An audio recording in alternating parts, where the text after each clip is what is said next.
Hello students.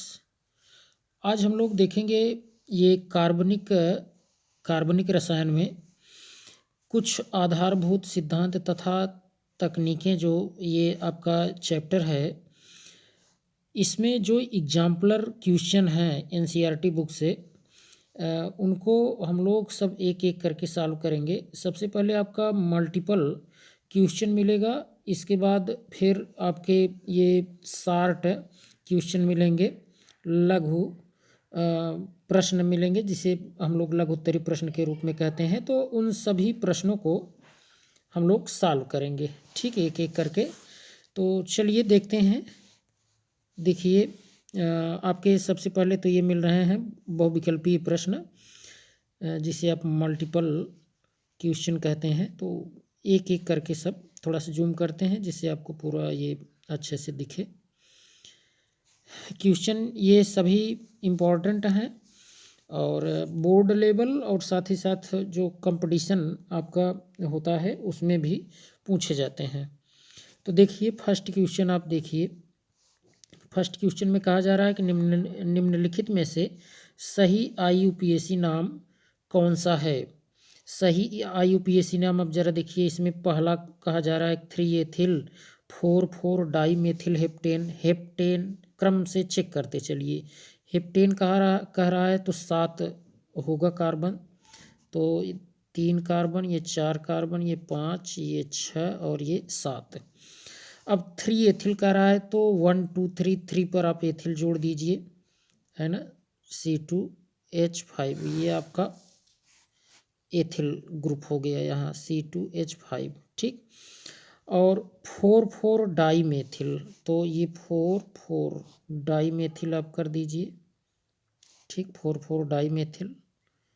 और heptane, हाँ, ये तो हो जाएगा। और फिर आप सब हाइड्रोजन हर जगह जोड़ करके कर लेंगे, तो इस तरीके से ये तो आपका हो जाएगा, कोई दिक्कत नहीं, ठीक है। तो पहला तो आपका करेक्ट है, ठीक है, पहला ऑप्शन सही है। आइए चेक करते हैं कि क्या दूसरा भी सही है। 4,4 di methyl 3 ethyl heptane. Heptane, अब यहाँ भी तो 7 बनाइए पहले। तो 2, ये 3, ये 4, ये 5, ये 6, 7। अब इसके बाद कह रहा है 4,4 डाई मेथिल, तो 1, ये 1, ये 2 2 हो जाएगा, ये 3, ये 4, ठीक। तो यहीं पर जोड़िए आप, क्या कह रहा है कि 4,4 डाई मेथिल, तो मेथिल यानी CH3 जोड़ दीजिए, ठीक, CH3। अब कह रहा है कि 3 एथिल, 3 पर एथिल आप जरा जोड़िए, ठीक है। 3 पर क्या जोड़िए, एथिल जोड़िए, ठीक। अब लेकिन आपको ये चेक करना है ना कि जैसे अल्फ़ाबेट के लिए आप आईयूपीएसी नामकरण करते हैं, तो मेथिल पहले लिखेंगे कि एथिल लिखेंगे। एथिल जो है, एथिल तो ई से स्टार्ट होता है और ये एथिल ई से स्टार्ट होगा, जबकि ये मेथिल एम से स्टार्ट होगा। तो पहले तो एथिल लिखना चाहिए, इसलिए एथिल वाला आपका फर्स्ट वाला ये तो करेक्ट हुआ। अब यहाँ पहले मेथिल लिख दिया है, तो ये तो ऐसे ही गलत गया, ठीक है, इसी तरीके से ये गलत हो गया।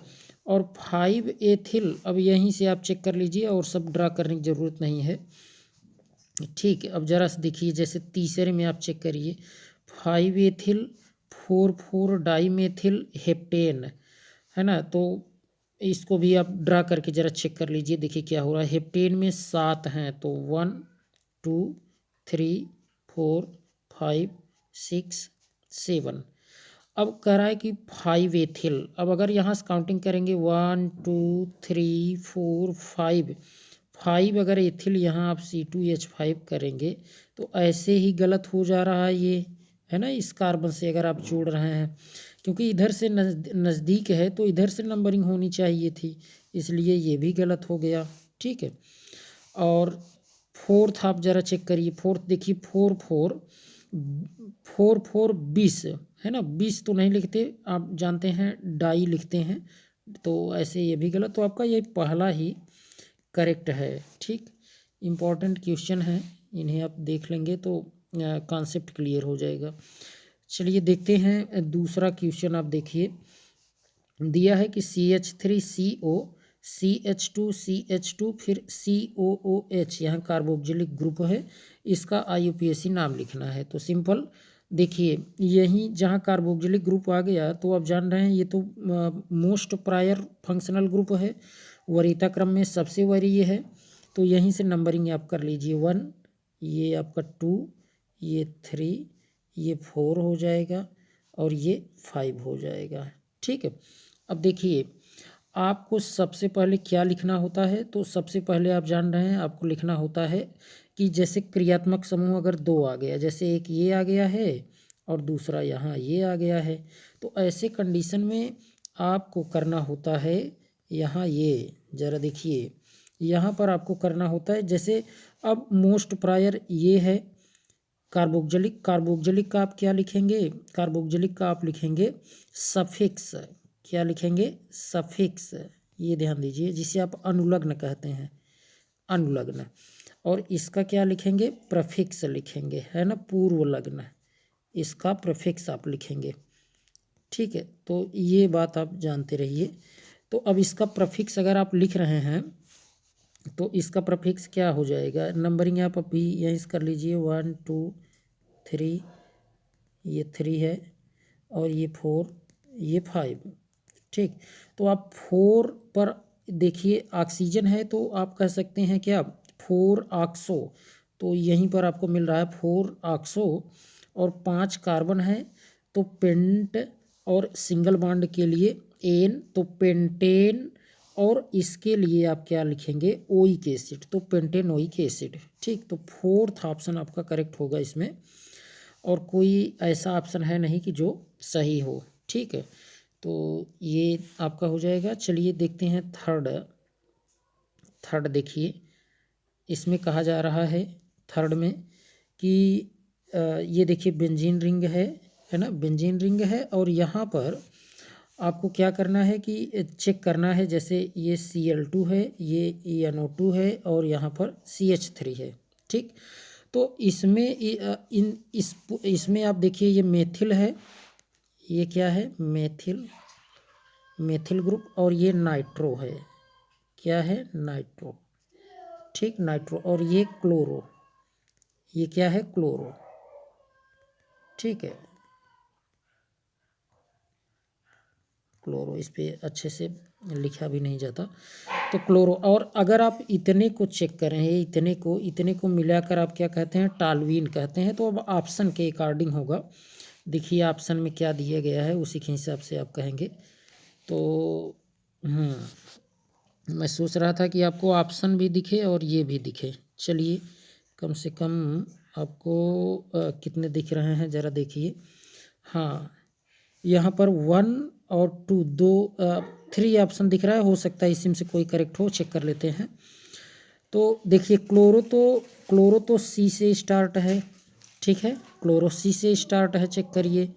और ये आप चेक करिए, ये मेथिल आपका M से शुरू होगा, M से शुरू हो जाएगा।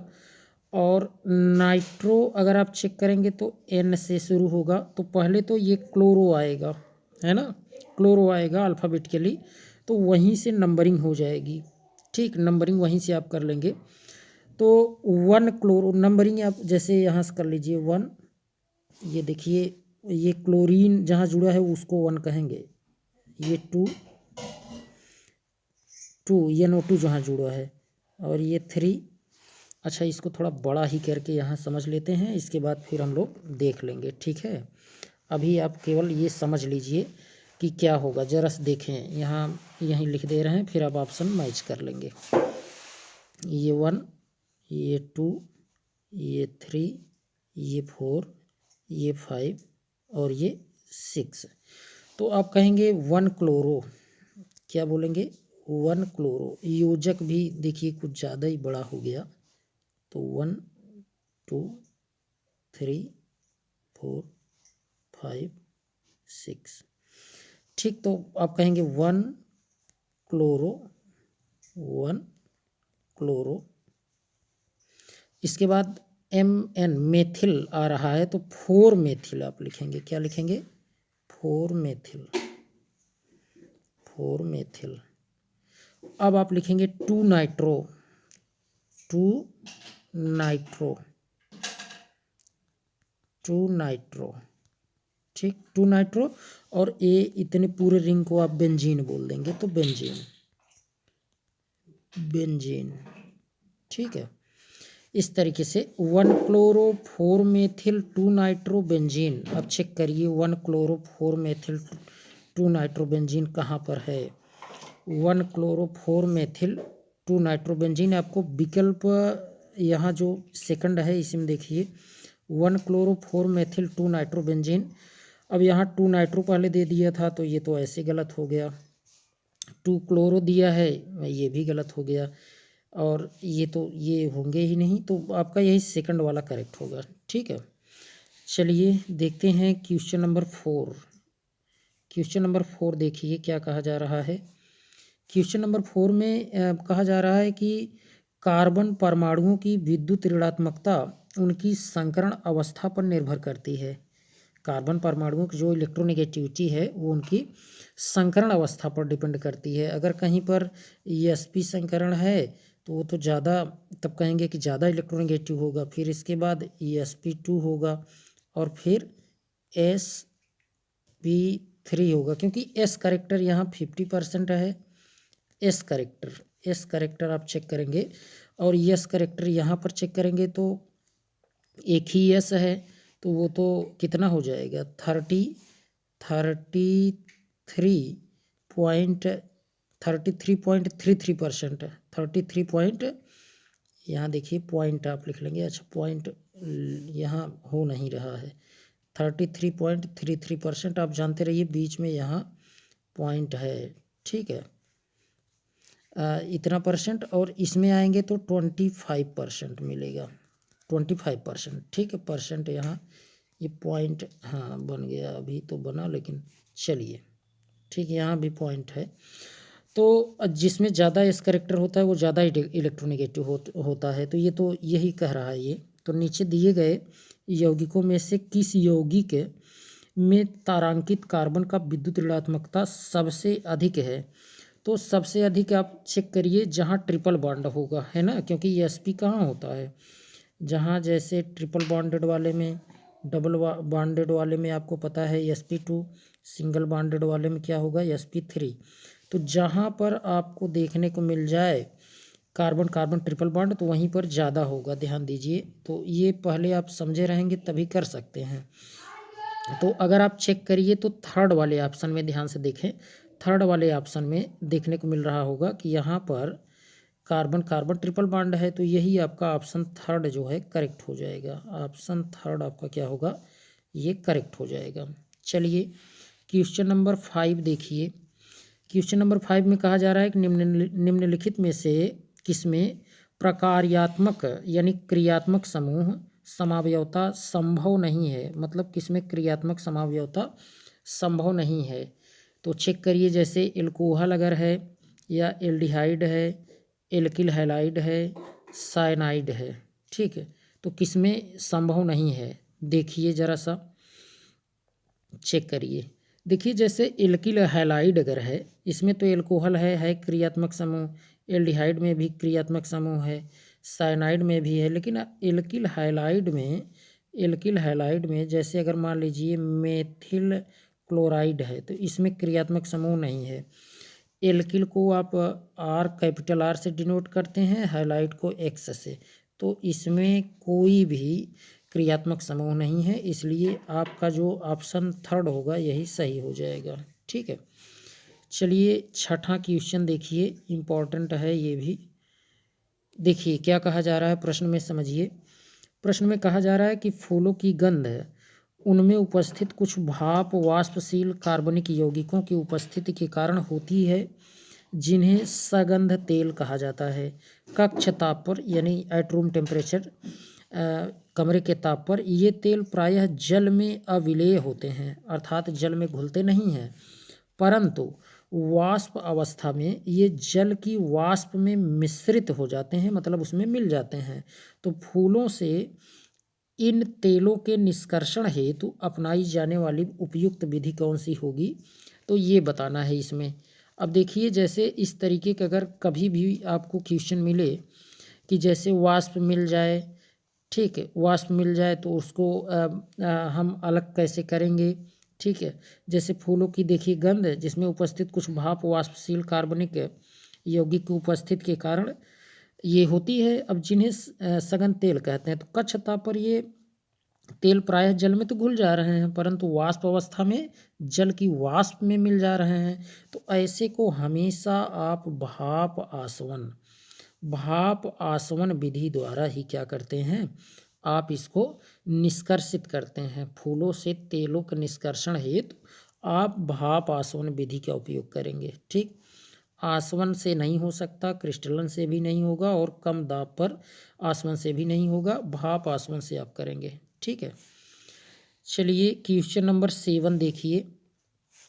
इसमें कहा जा रहा है कि न्यायालय में किसी मुकदमे की सुनवाई के दौरान न्यायाधीश महोदय को शक हुआ कि अभिलेखों में कुछ परिवर्तन किए गए हैं, है ना। तो ऐसा क्वेश्चन है। अब न्यायाधीश महोदय ने विभाग को 2 अलग अलग स्थानों पर प्रयुक्त स्याही की जांच के लिए निर्देश दिए।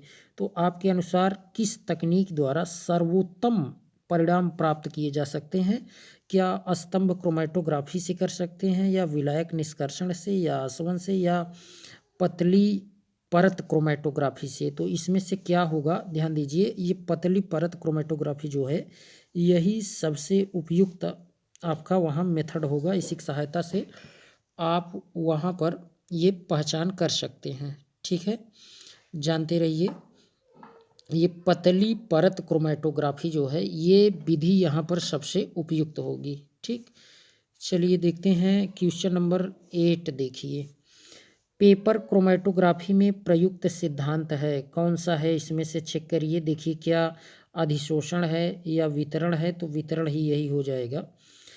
पेपर क्रोमैटोग्राफी में प्रयुक्त सिद्धांत आपका क्या होगा, वितरण, ठीक है। वितरण जो है आपका यही सबसे उपयुक्त विधि हो जाएगी इसमें, ठीक है। अच्छा अब देखिए ज़रा सा नेक्स्ट क्वेश्चन चेक कर लीजिए।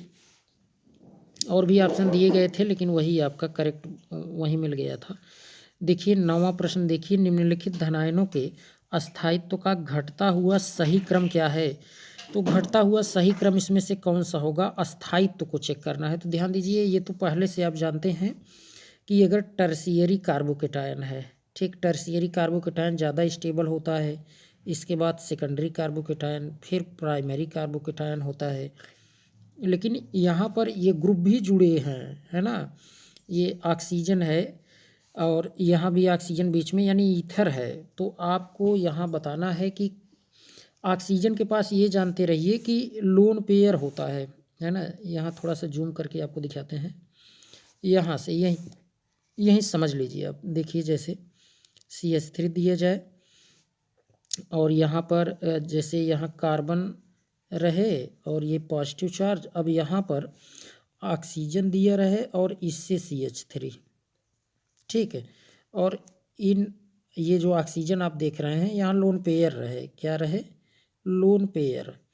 तो अब ज़रा समझिए, जैसे लोन पेयर क्या करता है कि ये लोन पेयर इसको स्टेबल बनाए रखता है। अगर इलेक्ट्रॉन की कमी है तो ये लोन पेयर दे करके क्या कर लेगा, स्टेबिलिटी को गेन करता है, मतलब ये ज़्यादा स्टेबल बनाता है। तो कहीं पर अगर ऐसा मिल रहा है कार्बोकेटायन के नज़दीक तो वो ज़्यादा स्टेबल होगा, ठीक। अभी जैसे यहीं पर हम लोग देख लें कि हमें 3 यहाँ पर कार्बोकेटायन दिए गए हैं, ठीक। अब इसमें ये बताना है कि कौन सा ज़्यादा स्टेबल होगा। तो ध्यान दीजिए अभी यहीं चेक करिए, जैसे पहले वाले में तो कोई बस ये भी इलेक्ट्रॉन को देने वाले ग्रुप हैं लेकिन लोन पेयर ज़्यादा इसमें क्या होगा, प्रभावी होगा, ठीक है।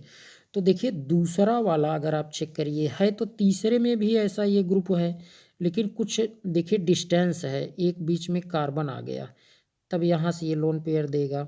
लेकिन यहाँ पर अगर आप चेक करें तो यहाँ एकदम बगल में ही है तो ये तो लोन पेयर यहीं साइड में देकर इसे स्टेबल बनाएगा। तो दूसरा सबसे ज़्यादा स्टेबल होगा, ठीक। सबसे ज़्यादा स्टेबल कौन होगा, दूसरा। तो दूसरा देखिए, अब ये 2 विकल्प तो ऐसे कट गए, तीसरा और चौथा कट गया। अब इन दोनों में आपको चेक करना है, तो दोनों में से अब देखिए आपको चेक करना है, जैसे दूसरा दोनों में दिया गया है, पहले में भी दूसरे में भी। अब दूसरे नंबर पर कौन होगा, ये बहुत महत्वपूर्ण है, ध्यान दीजिए।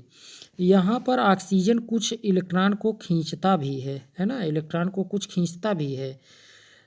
तो अब यहाँ से देखिए, ये अगर साइड में होता तब तो दे दे लेता, लेकिन यहाँ कुछ खींच कर स्टेबिलिटी को और कम कर रहा है, तो यहाँ पर ज़्यादा हो जाएगा कौन, पहला। तो ये दूसरा, पहला और तीसरा, फर्स्ट आपका ये जो ऑप्शन है यही करेक्ट होगा। बहुत इम्पोर्टेंट है, इसको आप जानते रहिए। ठीक, 9वें में पहला यही सही होगा, सबसे ज़्यादा स्टेबल ये दूसरा होगा, इसके बाद पहला होगा और फिर ये आपका तीसरा होगा। ठीक, चलिए नेक्स्ट क्वेश्चन देखते हैं। 10वां क्वेश्चन देखिए, महत्वपूर्ण है। 10वां क्वेश्चन देखिए, कहा जा रहा है कि CH3 और CH ग्रुप है, फिर यहाँ C2H5 और फिर आप सिंगल बॉन्डेड CH और उससे नीचे की तरफ आप देखें C2H5, फिर आगे CH3। इसका सही IUPAC नाम क्या है? तो सही IUPAC नाम आपको लिखने के लिए क्या करना पड़ेगा, इसको पहले एक्सपैंड करके लिख दीजिए। ठीक है, इसको क्या करें, एक्सपैंड करके लिख दीजिए तो समझ में आ जाएगा आपको। जैसे CH3 है तो CH3 आप लिख लीजिए, CH3। ठीक, और यहाँ CH है, अब नीचे की तरफ C2H5 है, C2H5 का मतलब है CH2 single bond CH2, expand यही आपने कर लिया। अब लॉन्ग चेन आपको ढूंढने में आसानी होगी ऐसे, है ना, तभी तो IUPAC नेम आप सही से लिख सकते हैं। अब यहाँ पर देखिए CH2 और यहाँ भी CH3, क्योंकि C2H5 था। अब आगे देखिए यहाँ CH3 हो जाएगा। अब चेक करिए लॉन्ग चेन, अगर सीधे अगर आप चेक कर रहे हैं तो यहाँ देखिए केवल कितने मिल रहे हैं, 1 कार्बन, 2 कार्बन, 3 कार्बन, 4 कार्बन, बस इतना ही मिला। लेकिन अगर आप ध्यान से देखें यहाँ पर ये यहाँ से यहाँ तक अगर आप जा रहे हैं, या फिर इधर से ही आप उधर की तरफ अगर आप जा रहे हैं, अगर यहाँ से इधर की तरफ अगर आ रहे हैं तो देखिए दूसरे नंबर पर ही ये ग्रुप मिल गया है ना, दूसरे नंबर पर।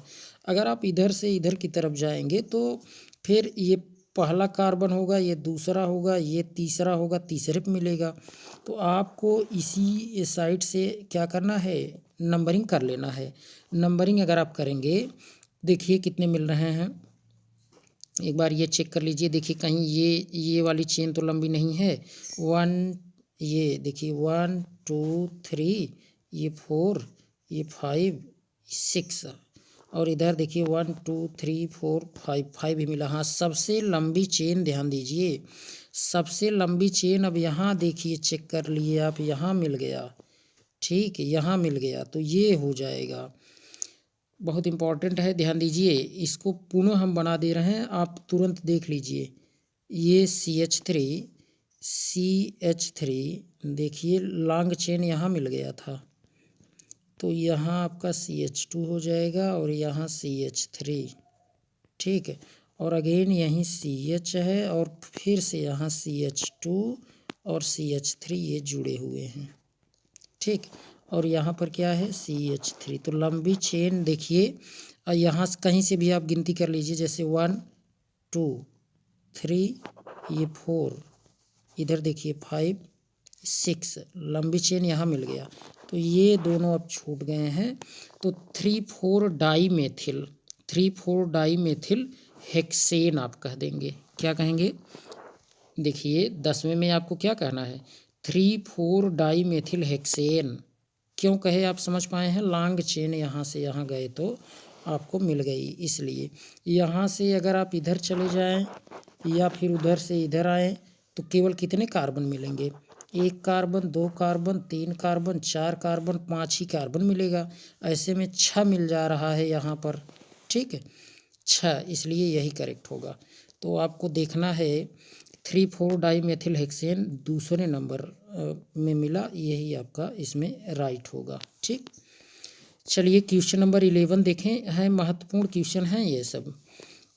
देखिए निम्नलिखित यौगिकों में से किस यौगिक में तारांकित कार्बन पर अधिकतम धनात्मक आवेश अपेक्षित है ना, कहाँ पर अधिकतम धनात्मक आवेश अपेक्षित है मतलब रह सकता है। ठीक है, तो देखिए कहाँ पर, यहाँ तो क्लोरीन ये खींचने वाला है, इलेक्ट्रॉन को खींचेगा यहाँ पर, ध्यान दीजिए। तो निम्नलिखित यौगिकों में से किस यौगिक में तारांकित कार्बन पर अधिकतम धनात्मक आवेश अपेक्षित है, ये समझिए, मतलब कहाँ पर अधिकतम धनात्मक आवेश रह सकता है। ठीक है, देखिए अब जैसे क्लोरीन है, ये तो खींचेगा इलेक्ट्रॉन को, है ना, इलेक्ट्रॉन को खींचेगा। और यहाँ दूसरे में आप देखिए CH3 दिया है, CH3 CH2, और यहाँ EMG पर पॉजिटिव है और Cl पर नेगेटिव।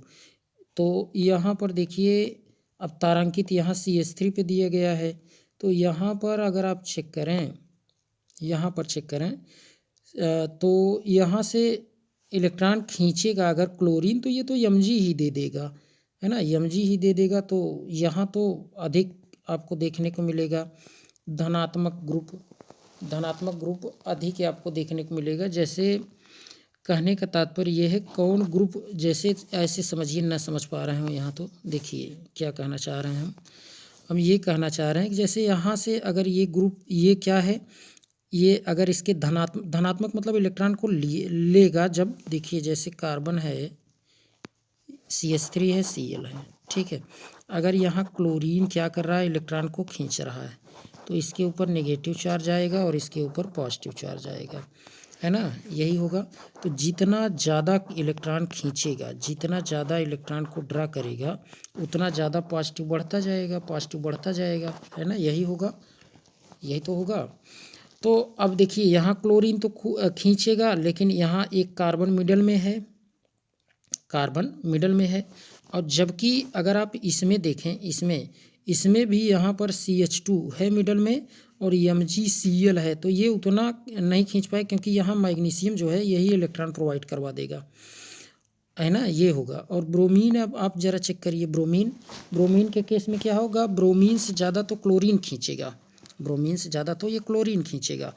और इसमें अगर आप चौथे में ज़रा सा देखिए, चौथे में क्या होगा, तो ये ग्रुप, ये सभी इसको इलेक्ट्रॉन दे करके इसका ये पॉजिटिव और कम कर देंगे, है ना, पॉजिटिव और कम कर देंगे। तो यहाँ कौन सा, कहाँ पर पॉजिटिव अधिकतम अपेक्षित है, मतलब कहाँ ज़्यादा होगा, तो देखिए खींचने वाले ग्रुप तो इसमें है, ज़्यादा होना चाहिए, ब्रोमीन में है, यानी पहला तीसरा, और दूसरे में आप ध्यान से देखें मैग्नीशियम जुड़ा हुआ है, मैग्नीशियम के जुड़ने से ये ज़्यादा एक्टिव ग्रुप है ना, ज़्यादा एक्टिव ग्रुप है, इसलिए क्या होगा यहाँ पर, इसलिए यहाँ का जो ये दूसरा वाला विकल्प आप चेक करिए ज़रा, दूसरा क्या, पहला वाला, है ना, पहले वाले में ही तो क्लोरीन है, आप चेक कर पा रहे होंगे, क्लोरीन ज़्यादा इलेक्ट्रोनेगेटिव है, यहाँ तो ये रहने देगा, ये ज़्यादा खींचेगा, तो यहाँ पॉजिटिव ज़्यादा बढ़ेगा,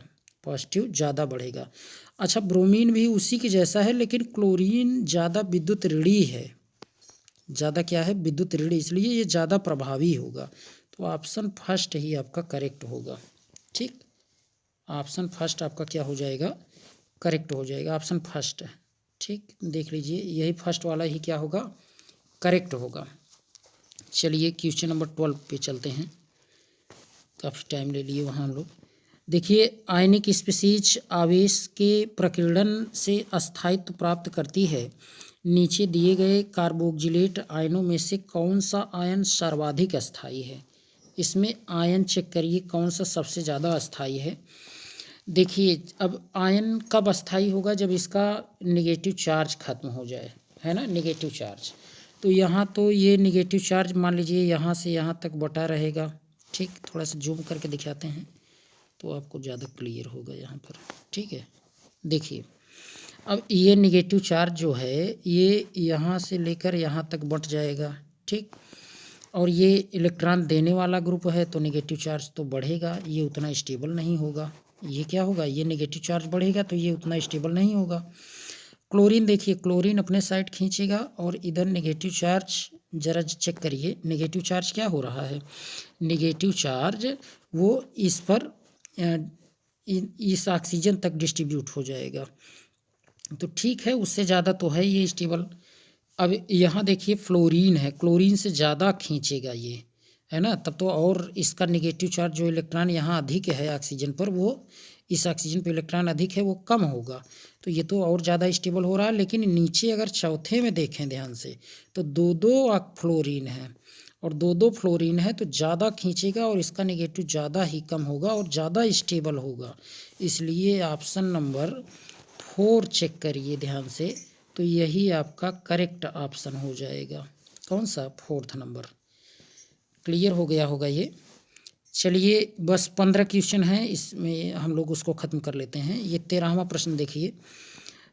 इलेक्ट्रॉन रागी योगज अभिक्रियाएं 2 चरणों में संपन्न होती हैं। प्रथम चरण में एक इलेक्ट्रॉन रागी मतलब इलेक्ट्रोफाइल जिसे आप कहते हैं, है ना, इलेक्ट्रोफाइल इलेक्ट्रॉन स्नेही, इसका योग होता है। तो निम्नलिखित इलेक्ट्रॉन रागी योगज अभिक्रिया में प्रथम चरण में बनने वाले मध्यवर्ती का नाम क्या होगा? इलेक्ट्रोफाइल न्यूक्लियोफाइल क्या है ज़रा समझें। जैसे यहाँ CH3 से अगर Cl जुड़ा रहे, ध्यान दीजिए, तो इलेक्ट्रॉन को ये क्लोरीन अपने साइड खींचकर यहाँ पार्शियली नेगेटिव और इस कार्बन पर पार्शियली पॉजिटिव बना देता है। तो ये कार्बन पर अब पॉजिटिव आ गया तो इलेक्ट्रॉन की कमी हो गई, अर्थात ये इलेक्ट्रॉन को ग्रहण कर सकता है। इसलिए इसको हम क्या कहेंगे? इलेक्ट्रोफाइल कहेंगे। क्या कहेंगे? इलेक्ट्रोफाइल। इसी को इलेक्ट्रॉन रागी आप कह रहे हैं, ठीक है, ये इलेक्ट्रोफाइल होगा। लेकिन होता क्या है, कभी कभी जैसे यहाँ देखिए CH4 को हम CH3H लिख सकते हैं ना अलग। अब ये क्या होगा, हाइड्रोजन से कार्बन इलेक्ट्रॉन को खींचने लगेगा तो कार्बन पर नेगेटिव चार्ज आ जाएगा और हाइड्रोजन पर पॉजिटिव आ जाएगा। तो अब यहाँ इलेक्ट्रॉन की क्या हो गई है? अधिकता हो गई है इस कार्बन पर। तो इसको हम लोग क्या कहेंगे? न्यूक्लियोफाइल कहेंगे, ठीक है, इसे इलेक्ट्रोफाइल कहेंगे। तो इलेक्ट्रोफाइल न्यूक्लियोफाइल का कॉन्सेप्ट क्लियर हो गया होगा। अब प्रश्न आपको समझ में आएगा। तो यही कहा जा रहा है कि देखिए ये दो आपको यहाँ पर ये रिएक्शन दी गई है और कहा गया कि इलेक्ट्रॉन रागी योगज अभिक्रियाएं 2 चरणों में संपन्न होती हैं। प्रथम चरण में एक इलेक्ट्रॉन रागी यानी इलेक्ट्रोफाइल का योग हो रहा है और निम्नलिखित इलेक्ट्रोफाइल योगज अभिक्रिया में प्रथम चरण में बनने वाले मध्यवर्ती का नाम क्या होगा? ठीक। अब जैसे देखिए हाइड्रोजन अगर यहाँ जुड़ रहा है इस तरीके से, यहाँ समझिए जैसे CH3 है, यहाँ CH है, डबल बॉन्ड है और यहाँ CH2 है, ठीक, और यहाँ प्लस करके H प्लस दिया गया है, ठीक। अब इसको इसमें आप देखिए ध्यान से, तो क्या बनेगा, कैसे किस तरीके से होगा, यही आपको समझना है। जैसे अगर आप देखें तो ये जो डबल बॉन्ड है ये इस तरीके से कुछ टूटेगा, ठीक। क्यों टूटेगा? क्योंकि ऐसा टूटेगा तो यहाँ 2 प्लस आ जाएगा, दूसरे नंबर पर क्या आ जाएगा? प्लस। अब ध्यान दीजिए ये 2 तो दूसरे नंबर पर हमने यहाँ कर दिया तो ये प्लस आ जाएगा और यहाँ माइनस, पार्शियली आप लिख सकते हैं, ठीक। तो ये जो प्लस है ये प्लस, ध्यान दीजिए ये प्लस कहाँ आके जुड़ जाएगा? यहाँ माइनस के पास। तो दूसरे नंबर पर ध्यान दीजिए सेकेंडरी कार्ब धनायन ये ज़्यादा स्टेबल होगा। क्यों ऐसा? क्योंकि यहाँ से सेकेंडरी आपको भी बताए थे ना, टर्शियरी कार्बोकेटायन जो है वो ज़्यादा स्टेबल होता है, फिर सेकेंडरी, फिर प्राइमरी। तो अब इसमें तो कोई टर्शियरी बनने का चांस नहीं है, सेकेंडरी बनने के यही चांस है। अगर ये ऐसे टूटता तो यहाँ प्लस आता, यहाँ माइनस आता, तो ये प्राइमरी कार्बोकेटायन हो जाता। इससे ज़्यादा स्टेबल तो ऊपर वाला ही है, सेकेंडरी कार्बोकेटायन। इसलिए आप इसका ऑप्शन 3 करेक्ट करेंगे, 2 डिग्री कार्ब धनायन यानी सेकेंडरी कार्बोकेटायन, ठीक। इसका ऑप्शन कौन सा करेक्ट होगा? ये 3, ठीक है। चलिए 14 क्वेश्चन देखिए, इसके बाद लास्ट यही 15 होगा, ठीक। देखिए सहसंयोजक बंध का विखंडन 2 प्रकार से हो सकता है। सहसंयोजन जो बंध है इसका विखंडन 2 प्रकार से हो सकता है। जैसे CH3Br के विषमांग विखंडन को दर्शाने का सही तरीका क्या है? तो सही तरीका क्या होगा जान रहे हैं? जैसे CH3 है, CH3 है, Br इससे जुड़ा है। तो ये Br जो है आप देख रहे हैं, ये क्या करेगा, ये इलेक्ट्रॉन को ले लेगा, है ना, इलेक्ट्रॉन को जो साझिक इलेक्ट्रॉन है ले करके इसके ऊपर पार्शियली निगेटिव और इसके ऊपर पार्शियली पॉजिटिव आ जाएगा। ठीक है, इस तरीके का चेक करिए इसमें कहाँ पर आपको देखने को मिल रहा है। तो ये दूसरे में देखने को मिल रहा है, देखिए ऐसा, और इस CH3 पर पॉजिटिव आ जाएगा और ब्रोमीन पर नेगेटिव। ठीक, तो यही आपका सेकंड वाला करेक्ट होगा। ये फर्स्ट वाले में तो होगा नहीं, आप देख रहे हैं। अगर कार्बन ले लेता तब तो कार्बन पर यहाँ नेगेटिव आ जाता, ठीक, जबकि पॉजिटिव दिया है तो आपका। और कहीं भी चेक करिए, जैसे अब यहाँ दे दिया नेगेटिव, तो कार्बन से ले रहा है ब्रोमीन, तो यहाँ देखिए क्या पॉजिटिव आना चाहिए। तो आपका सेकंड ही करेक्ट है, इसमें जान लीजिए। अब देखते हैं लास्ट क्वेश्चन आज का, और फिर नेक्स्ट वीडियो में हम लोग और भी क्वेश्चन हैं उनको देखेंगे। देखिए ये 15 नंबर का प्रश्न देखिए। HCl और एल्कीन की योगज अभिक्रिया 2 चरणों में होती है। तो प्रथम चरण में H+ आयन, ये कार्बन कार्बन डबल बॉन्ड इसके भाग पर आक्रमण करता है। तो इसे दिखाने के लिए सही विकल्प का चुनाव करना है, मतलब सही विकल्प कौन सा होगा, किस तरीके से इस पर अटैकिंग होगी, ये चेक करना है। तो देखिए ध्यान दीजिए, जैसे कहीं कार्बन कार्बन डबल बॉन्ड रहे, है ना, कार्बन कार्बन डबल बॉन्ड रहे, और आपको यहाँ कोई जैसे H+ के रूप में दिया रहे, ठीक, जैसे यहाँ देखिए प्रथम चरण में H+ आयन का ही तो कहा गया है ना, इसके ऊपर करना है, ये H+ यहाँ दिया गया है। तो अब क्या करेंगे, अगर ऐसा है तो यहाँ पाई बंद जो आप देख रहे हैं, ये पाई बंद है जो, तो पाई इलेक्ट्रॉन है, यही पाई इलेक्ट्रॉन ही इसको क्या करेंगे, ये पाई इलेक्ट्रॉन डोनेट करके इस H+ को जोड़ेगा। तो ऐसा देखिए कहाँ पर देखने को मिल रहा है, तो पहले में तो नहीं देखने को मिल रहा, हाइड्रोजन प्लस से ही दे रहा है, तो ये तो गलत हो जाएगा। दूसरे में चेक करिए, हाँ दूसरा ही करेक्ट है, ठीक, क्योंकि देखिए ये दे रहा है पाई वाला इसको, है ना, इसलिए ये दूसरा करेक्ट होगा। और यहाँ भी देखिए उल्टा दिखा रहा है, उपयुक्त सभी संभव हो ही नहीं सकता। तो आपका इसमें ऑप्शन कौन सा करेक्ट होगा, ये दूसरा वाला ही करेक्ट होगा। ठीक, तो उम्मीद करते हैं कि आप समझे होंगे, और वीडियो आपको कैसी लगी आप कमेंट बॉक्स में बताएं। यदि आप नए हैं तो चैनल को सब्सक्राइब करें। तो आज के लिए इतना ही, थैंक्स।